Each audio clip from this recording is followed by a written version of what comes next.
Netanyahu की दो टूक।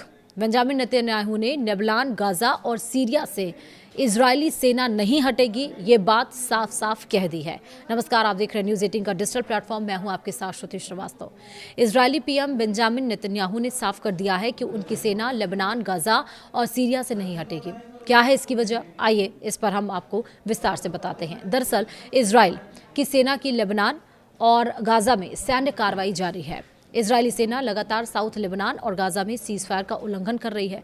अंतर्राष्ट्रीय दबाव के बावजूद इजरायली सेना अपने हमले नहीं रोक रही है। इजरायली पीएम बेंजामिन नेतन्याहू हाल ही में कॉम्बैट ऑफिसर्स के ग्रेजुएशन कार्यक्रम में शामिल हुए, जहां उन्होंने एक बड़ा बयान दे दिया। कॉम्बैट ऑफिसर्स के ग्रेजुएशन कार्यक्रम में मौजूद लोगों को संबोधित करते हुए नेतन्याहू ने साफ कर दिया है कि इजरायली सेना लेबनान, गाजा और सीरिया से नहीं हटेगी। उन्होंने ये भी कहा कि जब तक जरूरत होगी इजरायली सेना इन तीनों जगहों पर तैनात रहेगी।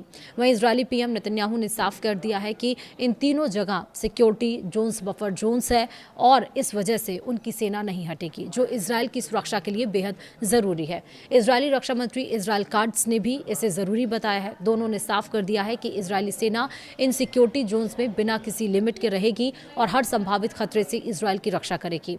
वहीं आपकी जानकारी के लिए भी बता दें कि तीनों की बॉर्डर इजरायल से लगती है और नेतन्याहू का मानना है कि अपने देश की जनता को आतंकियों से बचाने के लिए हर संभव कदम उठाना उचित है।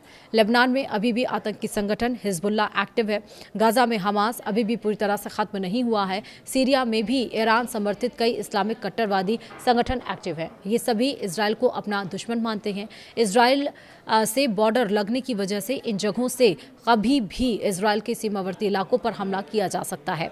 ऐसे में नेतन्याहू का ये मानना है कि उनके देशवासियों पर खतरा बना हुआ है और इसे खत्म करना जरूरी है। इसी वजह से नेतन्याहू के आदेश पर इजरायली सेना लगातार साउथ लेबनान और गाजा में सैन्य कार्रवाई कर रही है। सीरिया में भी इजरायली सेना समय समय पर एयर स्ट्राइक करती रहती है। हालांकि इन हमलों में आतंकियों के साथ निर्दोष लोग भी अपनी जान गंवा रहे हैं। इस समय जब हमेशा आप देखिए, जब भी हस्ताक्षर होने की बात आई, डील होने की बात आई अमेरिका, इजरायल और ईरान के बीच में, तो लेबनान एक बहुत अहम मुद्दा रहा ईरान के लिए 3 अहम मुद्दे थे। एक तो उसके ऊपर पाबंदियां हटाई जाए, स्ट्रेट ऑफ हॉर्मुज़ पूरी तरह से खोला जाए, उस पर कोई किसी का प्रतिबंध ना हो, और तीसरा ये कि लेबनान में हमले ना हो। लेकिन इजरायल, क्योंकि वो बॉर्डर शेयर करता है और इजरायल का ये मानना है कि अपने देशवासियों को, अपने देश की सुरक्षा के लिए हम जो भी कदम उठाते हैं वो सब कुछ हित में है, तो उसका ये मानना है कि अभी भी जब हिजबुल्लाह, हमास एक्टिव है तो वो कभी भी यहाँ पर अटैक कर सकते हैं और देशवासियों की सुरक्षा के लिए लेबनान में हमले नहीं रुकेंगे, जो कि बहुत चिंता का विषय है। अभी आपने देखा कि स्विट्जरलैंड में वहाँ पर साइन हुई है कई सारे डीलों पर, जो पॉइंट्स थे उन पर सहमति बनने के बाद, और अभी थोड़ा मामला शांत हुआ है। स्ट्रेट ऑफ हॉर्मुज़ खुला हुआ है, क्रूड ऑयल की कीमतें कम हो रही हैं, LNG, PNG और LPG के दाम यहाँ पर कम हो रहे हैं, जहाज वहाँ से गुजर रहे हैं।